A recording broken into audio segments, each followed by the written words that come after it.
क्यों? क्योंकि भगवान का नाम सोचते हैं ना, उनके लिए बता रहा हूं।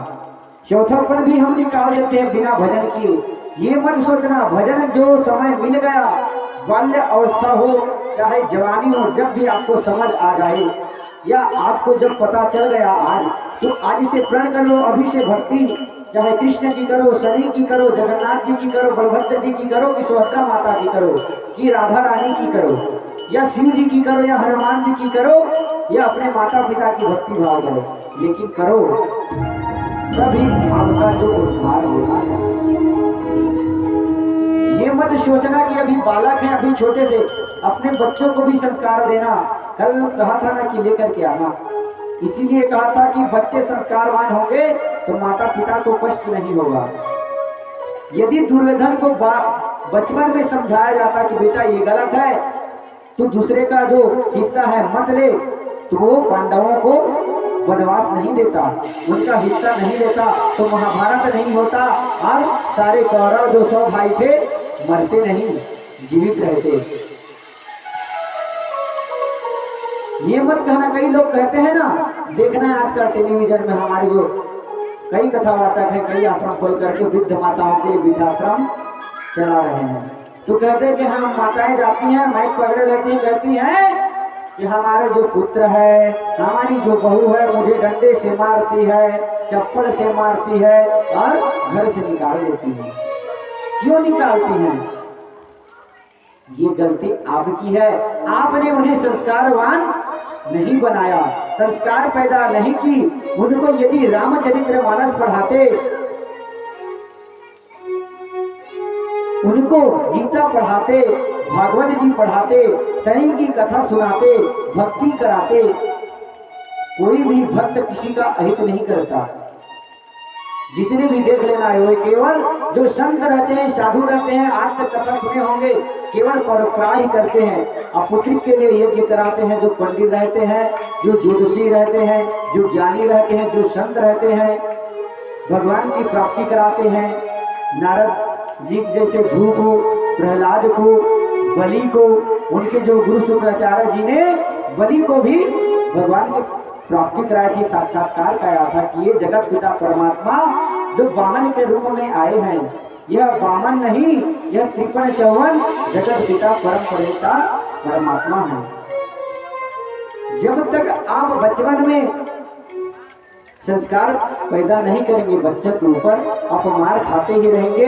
आपको वृद्धाश्रम जाना ही पड़ेगा, या बहू के रहते, बेटियों के रहते, नातियों के रहते आपको अपने ही घर में अलग रह करके अपने ही जो द्वारा कमाए हुए धन को बांटना पड़ेगा, और एक कोने में पड़े हुए जो भी दिया जाए उसको खाना पड़ेगा, या स्वयं को भी खाना बनाकर खाना पड़ेगा। आपकी जो बहू है, आपके जो बेटियां हैं, आपको रखने वाले नहीं हैं।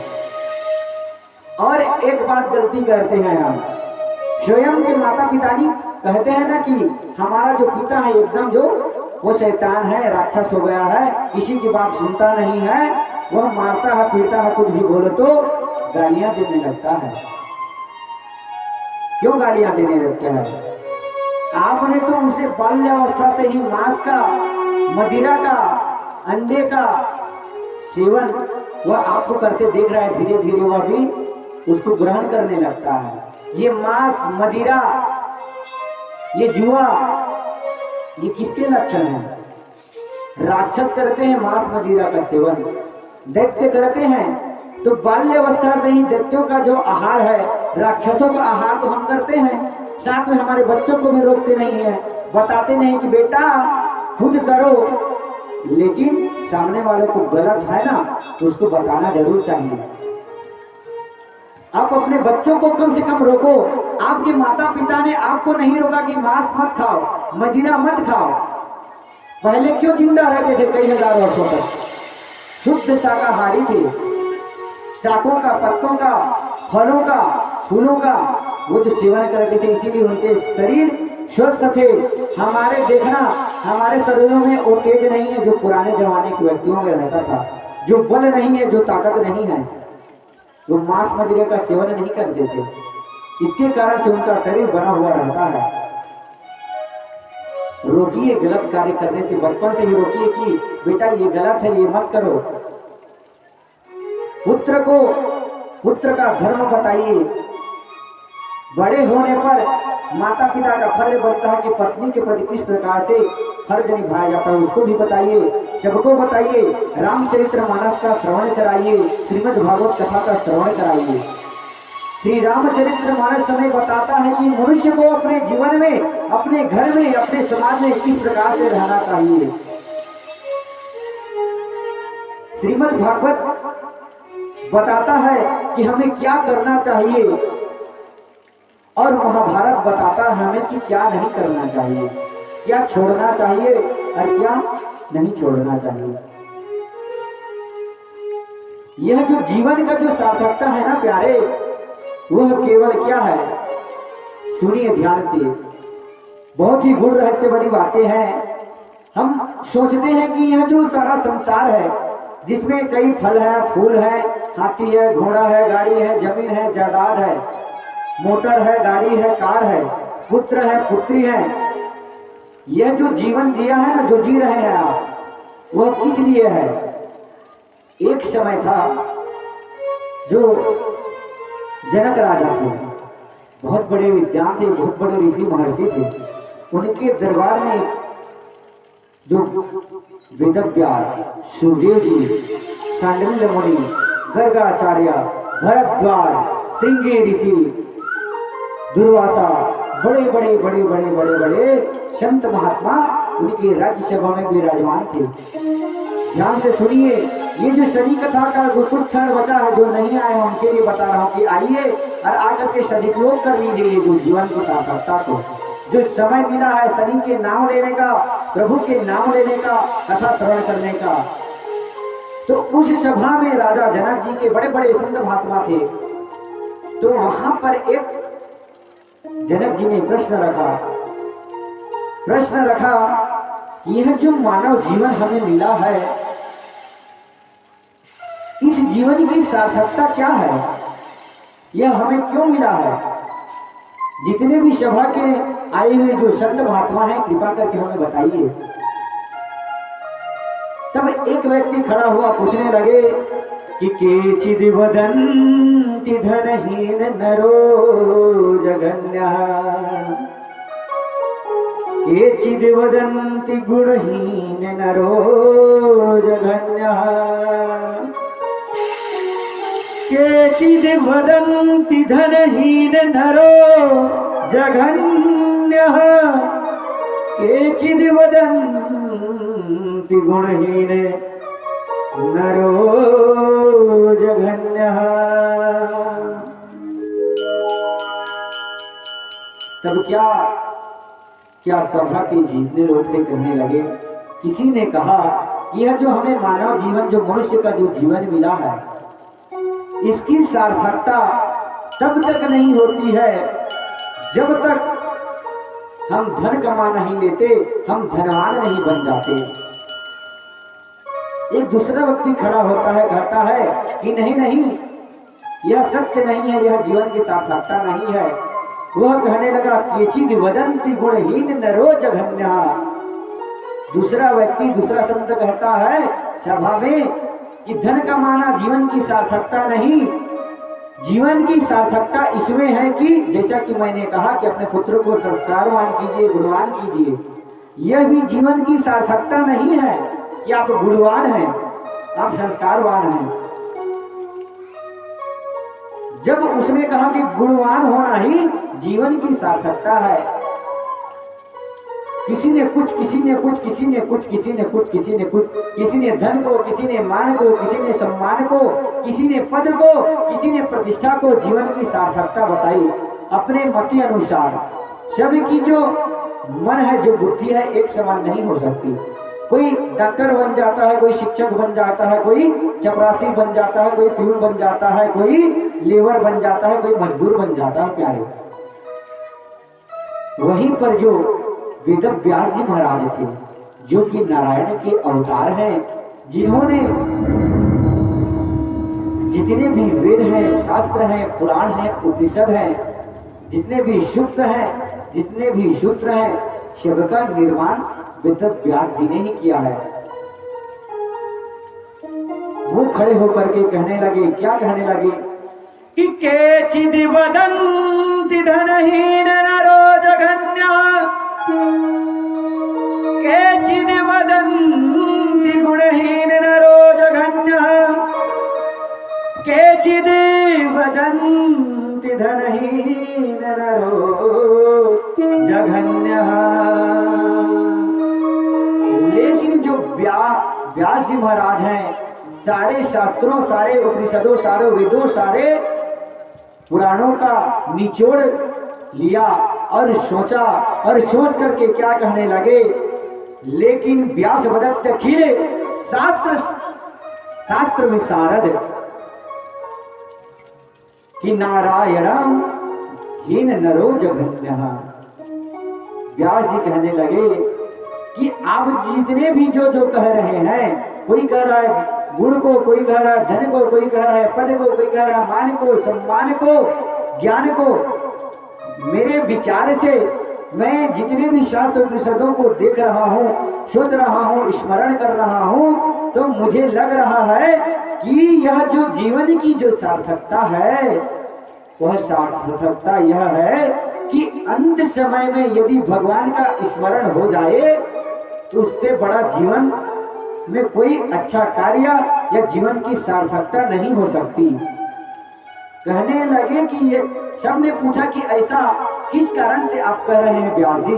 व्यास जी जाने माने जो संत महात्मा हैं, भगवान के अवतार हैं, तो उन्होंने उदाहरण दिया, यदि अंत समय में शास्त्रों में कहा है कि अंत समय में कोई व्यक्ति भगवान का नाम लेता है तो अवश्य करके भगवान के गोलोक धाम को वह जाता है। सभी ने उनकी बातों को सम्मान भाव से देखा और सबको अच्छा लगा। इसी बात को भागवत जी के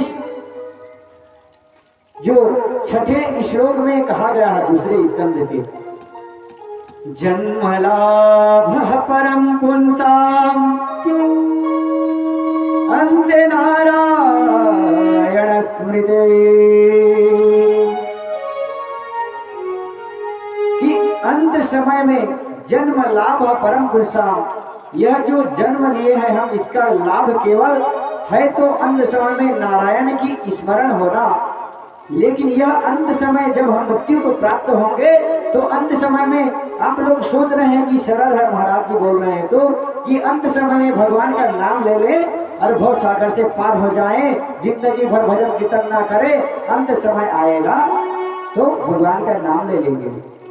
लेकिन ऐसा नहीं है, क्योंकि करत करत अभ्यास के गुणमति होत सुजान। कोई कार्य को करते रहेंगे तभी उसमें एक्सपर्ट हो सकते हैं।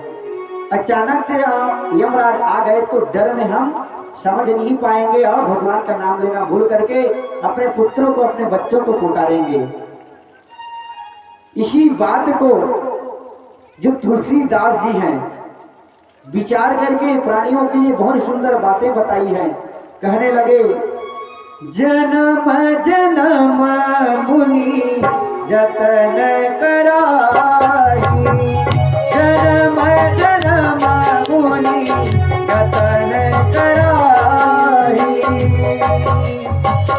अंतराम कहीं आवत नाही, अंतराम कहीं आवत नाही, जन्म जन्म जतन कराई, जन्म जन्म मुनि जतन कराई।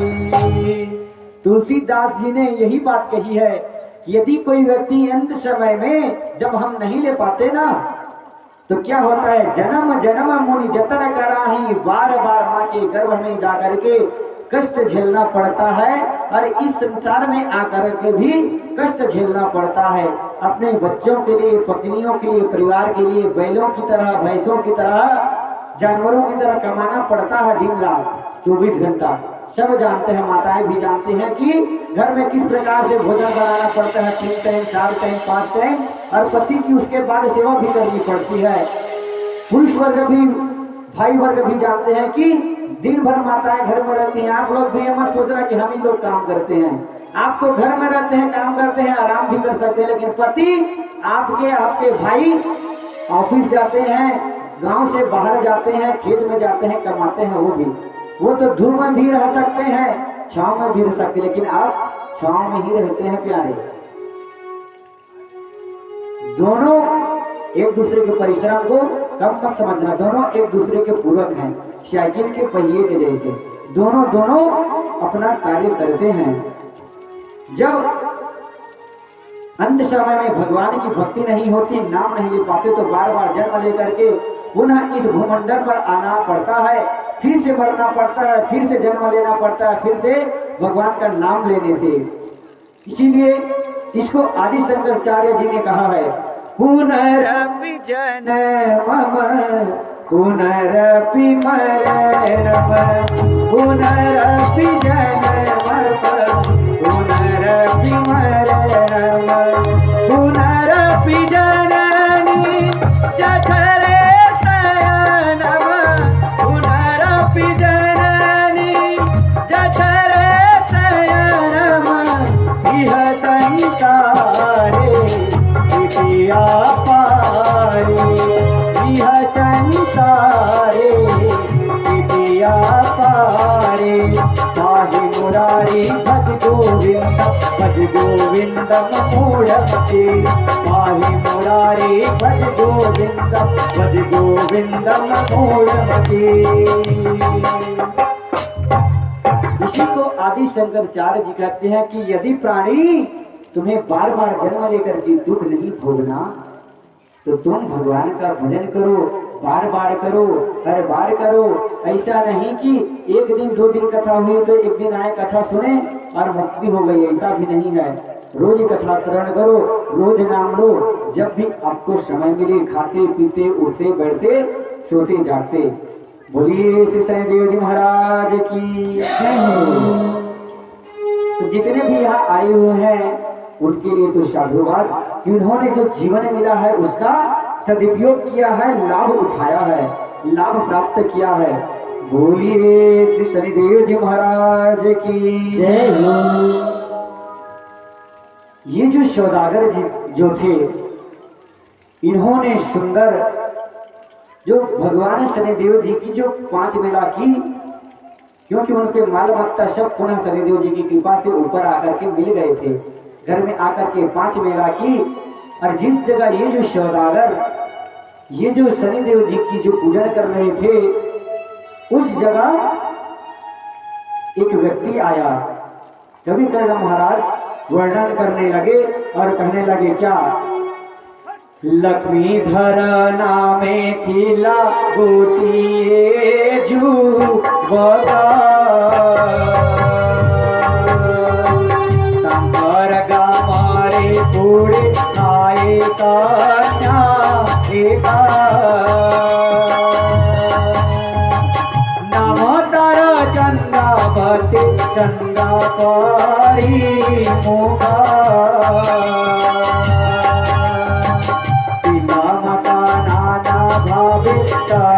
चारा पिता।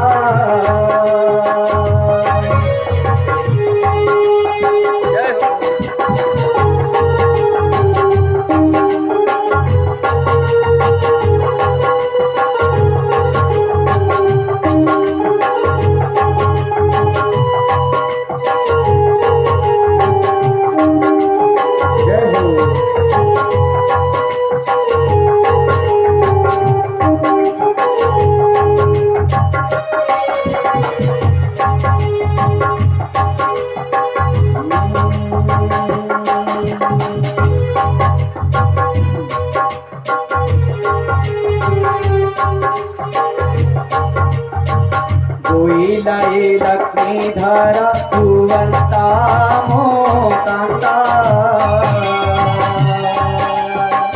तुम्हा पंचमेला मोहि करंती संति, एही परि भाले भाले दुहा कुचारीला, धराने का टूका पत्रिका लेखिला शनि सरसाक्षी रखी पति रूपे मोही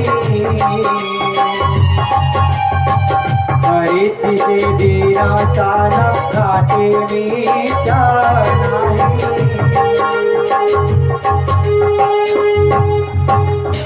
बोली शनिदेव जी महाराज की बोलिए श्री सद्गुरुदेव जी महाराज की। वह जो सौदागर ने जब यह मेला की उसके नगर में भी गांव में भी यह शनि मेला बढ़ने लगा। दिनों दिन सब लोग करने लगे। सब लोग धन धान्य से पुत्र पौत्र से वैभव से परिपूर्ण हो गए। वहां पर एक लक्ष्मीधर नाम का जो व्यक्ति उस कथा में आया, उस नगर में लक्ष्मीधर नाम का जो व्यक्ति रहा करता था। बोलिए श्री शनिदेव जी महाराज की। कभी कर्ण महाराज वर्णन करने लगे हैं और श्री कृष्ण सत्यभामा माता से कहते हैं कि हे देवी, उस सौदागर के बाद में जो और शनिदेव जी की जो महिमा है और एक अपूर्व जो घटना घटी, किस प्रकार से शनिदेव जी की महिमा हुई, आप ध्यान से सुनिए। कहने लगे कि 1352 साल बाद में यह जो शनि कथा फिर से उजागर हुई। कहाँ? कटक जिला था, जहां उरारी नाम के गांव में लक्ष्मीधर नाम का एक व्यक्ति रहता था, युवक रहता था। और उसी नगरी में एक चंद्रावती नाम की युवती लड़की भी रहा करती थी। एक दिन क्या हुआ, शनिदेव जी की लीला के कारण ये जो लक्ष्मीधर हैं और ये जो चंद्रावती हैं, ये दोनों एक ही समय में एक ही तालाब को स्नान करने चले गए। एक तरफ जो चंद्रावती स्नान कर रही हैं, एक तरफ लक्ष्मीधर स्नान कर रहे हैं। ये जो लक्ष्मीधर है ना, कवि कर्ण महाराज ने वर्णन किया है, बताया है, गीत गाया है उसमें कि ये जो 22 वर्ष के युवक हैं और ये जो चंद्रावती हैं ये 14 वर्ष की हैं। दोनों देखने में अत्यंत ही सुंदर थे, गौर वर्ण के थे, सुंदर शरीर थे, हिष्ट पुष्ट थे लक्ष्मीधर। और ये जो भी कन्या कुंवारी थी, युवती थी, ये भी अत्यधिक सुंदर थी। ये दोनों स्नान करने आए थे, एक दूसरे के ऊपर इन दोनों की नजर पड़ी। हम लोग भी कहीं जाते हैं तो देखते हैं कि वाह क्या बात, सामने वाला व्यक्ति क्या वस्त्र पहना है, क्या उसका रूप है, क्या लंबा, क्या मोटा हट्टा तगड़ा है। कई लोग पुत्र जिनके हैं संतान विवाह करने योग्य हैं तो कोई सुंदर कन्या को देखते हैं तो काश यह हमारे कास्ट की होती तो हम इसके साथ अपने पुत्र का विवाह कर देते। गुणवान पुत्री देखती हैं तो पुत्र के लिए वधू तलाशने लग जाते हैं। वहीं पर गए हैं किसी अन्य काम से, लेकिन सुंदर कन्या देखी तो पुत्र के लिए पुत्र वधू ढूंढने लग गई। पूछने लगे कि तुम्हारे माता तुम्हारे पिता कहाँ हैं, कौन है, कौन से गांव की हो, कहाँ की रहने वाली हो, कितनी पढ़ी हो, कितनी लिखी हो, नौकरी करती हो या नहीं करती हो। और तो और पूछने भी लग जाते हैं कई लोग कि तुम पढ़ करके आगे विवाह होगा तो नौकरी करोगे कि नहीं करोगे। कई लोग नौकरी कराना चाहते हैं, कई लोग नहीं कराना चाहते हैं। उसी प्रकार से अपने दामाद के लिए भी हम भी यही कार्य करते हैं, अपने पुत्री के लिए भी। अच्छा लड़का देखा, सुंदर देखा, अच्छे घर का देखा, बड़े घर का देखा, कार से आया या बड़े गाड़ी से आया या सुंदर है, पढ़ा लिखा है, कोई साहब है, साहब कोई कहने लग जाए तो उसके बारे में पता करने लग जाते हैं अपनी पुत्री के लिए। या कोई युवा या कोई युवती कोई लड़के को कोई स्त्री को देख करके मोहित होकर के सोचने लग जाती है काश ये मेरे पति बन जाए, मेरे प्रेमी बन जाए। उसी प्रकार से आज शनिदेव जी की महिमा ये हुई, इन दोनों ने, लक्ष्मीधर और चंद्रावती ने एक दूसरे को अपने आंखों से देखा, दीदार किया और देख करके एक भजन याद आ रहा है। हो सके तो यदि भोजन बन गई होगी तो हमें खबर कर दें। कथा जो विश्राम होने ही वाली है, ज्यादा नहीं बचा है। तो एक भजन याद आ रही है।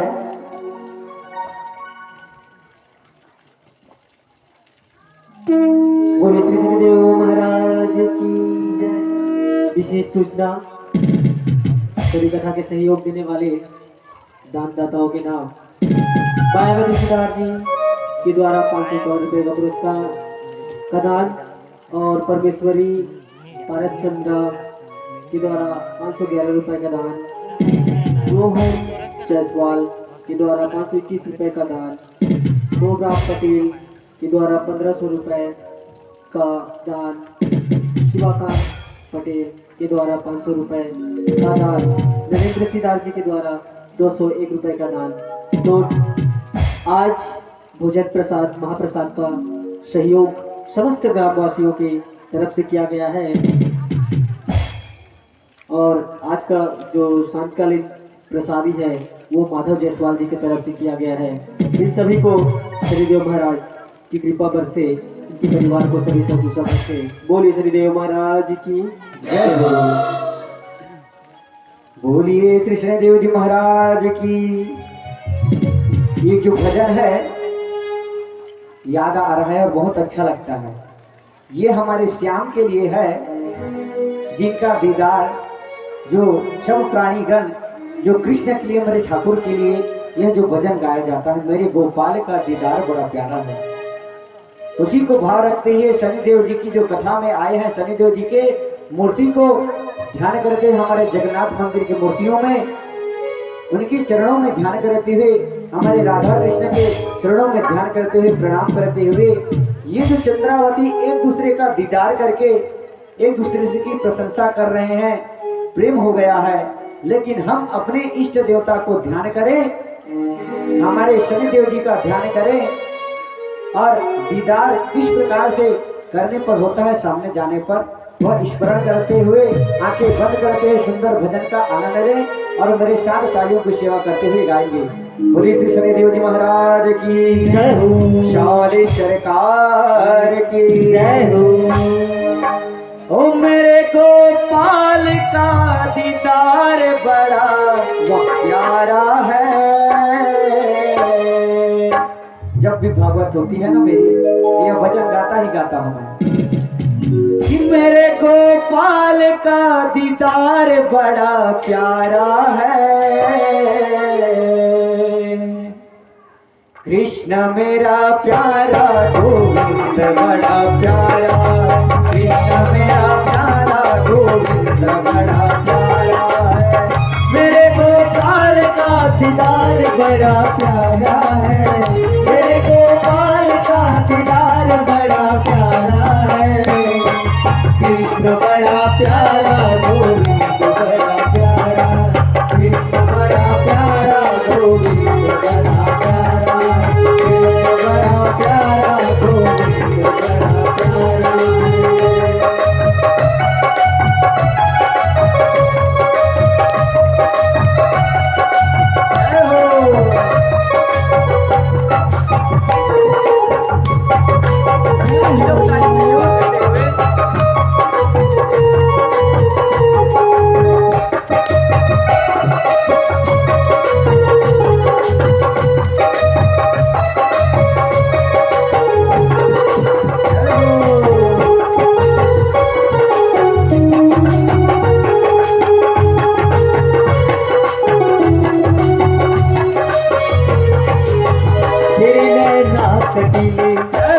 मोटे रसीले दिल को छीन लिया तेरी प्यारी हंसी ने, को छीन लिया तेरी प्यारी हंसी ने।